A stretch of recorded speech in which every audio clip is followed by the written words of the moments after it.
What's up, guys? This is Jensen and welcome to another video. So, my Chicago Bears have just had a disappointing season. After making the playoffs last year, they finished with a very disappointing and mediocre 8-8 record. And a lot of the blame is falling on Mitchell Trubisky. And while I feel like some of the blame on Trubisky has been rather unfair, the fact of the matter is that he's an inaccurate quarterback who I don't think he's a very good leader. And the guys just don't seem to believe in him in the Bears locker room. And as a Chicago Bears fan, I know firsthand about the frustration from all the Bears fans about Mitchell Trubisky and how inconsistent he is. And even though Ryan Pace made him the number 2 overall pick a couple seasons ago, I think it's time to move on from Trubisky. I think there are enough desperate teams out there that you could probably get a 3rd round pick maybe for Mitchell Trubisky. And with that pick, the Bears could potentially upgrade the offensive line. They could do something with that pick. But I don't think Mitchell Trubisky is the answer. So now you look to free agency. And the Bears, they barely have any cap space. Most free agent options seem unrealistic. I think if you look at it trade-wise, maybe a guy like Ryan Fitzpatrick. This is a guy I'm very high on.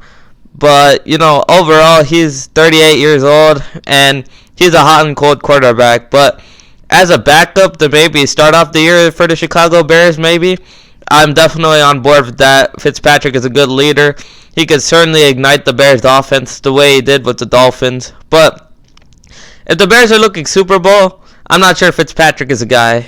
So then look forward to the draft.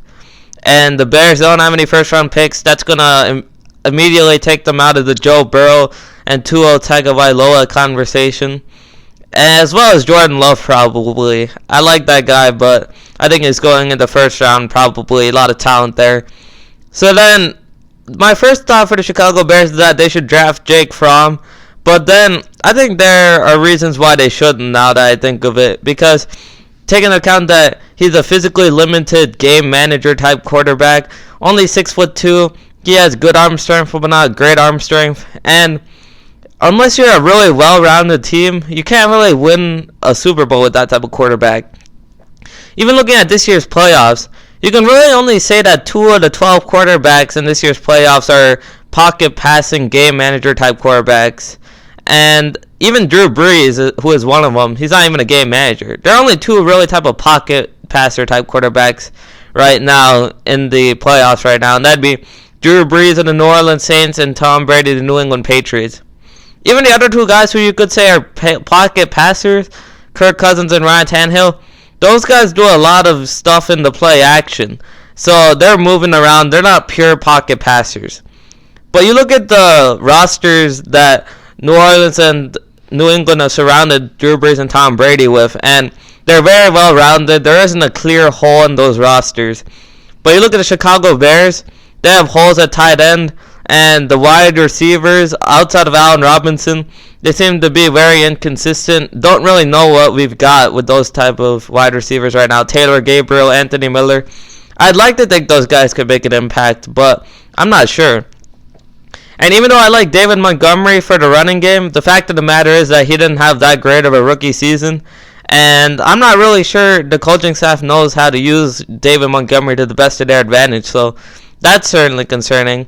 Not to mention the fact that many of our defensive free agents are on the market this year, and we could be losing some key pieces like Danny Trevathan and Nick Kwiatkowski. These guys have been good linebackers for years for the Bears, but they might be gone. So going the Jake Fromm route, that might not work, especially for a guy that's been compared to Andy Dalton.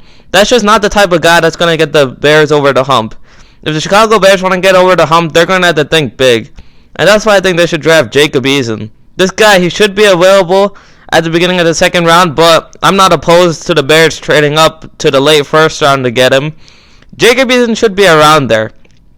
Let me remind you guys that even though some have said he has struggled in Washington this year, he's had a 23-8 touchdown to interception ratio, as well as a 143.8 quarterback rating. This guy, even though he's been a little inconsistent, obviously, if you're talking about a 2nd round prospect at quarterback, there are going to be some noticeable flaws and concerns. This guy, he's made some amazing passes. He has some great accuracy. He has a big arm. He's 6'6". He has all the type of physical traits you'd really like. and he's been compared to Matthew Stafford, but simply based on his size and the fact that he has a big arm, I really see Carson Wentz without the mobility, and that's certainly exciting to think about. And he can fit some of the balls into tight spaces. Obviously, it was a 5-star recruit who went to Georgia, but then Jake Fromm obviously beat him out for the job. But nevertheless, I think he has a lot of talent. I think that, obviously, even though he's a little raw, the inconsistencies are there. He does have more mobility than many people give him credit for. But when we're talking about a second-round prospect, he's about as good as it gets, in my opinion. And when you talk about 6'6" big arm, that sounds like the type of guy that could lead the Chicago Bears to a Super Bowl. And even though they're going to obviously need to surround him with the right weapons, I think that Matt Nagy, he's a great offensive mind. He'll be able to give Jacob Eason a good chance at success. And it just seems right for the Chicago Bears, in my opinion. Rather than going the Jake Fromm route with a low upside type of guy, if you get a guy like Jacob Eason and hit on him, that's a franchise quarterback. I mean, I'd like to remind you guys that many of the NFL analysts think that he could be a potential top 5 pick if he corrects some of his accuracy issues and other flaws. So, if you're getting a top 5 type talent in the second round, that's worth it for the Bears. Obviously, you need a guy like Ryan Fitzpatrick or someone like that probably to begin the season. But maybe if Eason, after 8-9 games, he could take over and lead the Bears into the playoffs, it's certainly realistic. I mean, Lamar Jackson did it a couple years ago. We've seen rookie quarterbacks like Baker Mayfield, when he was a rookie, ignite their teams into better records heading into the offseason. Maybe Jacob Eason could do the same. He'd definitely be worth, as a second-round pick, definitely worth it for the Chicago Bears. They should take a look into it. That's it for now, guys. Thanks for watching this video. Please like and subscribe. We'll be providing you for our NFL and NBA hot takes as the season goes on, and have a good day.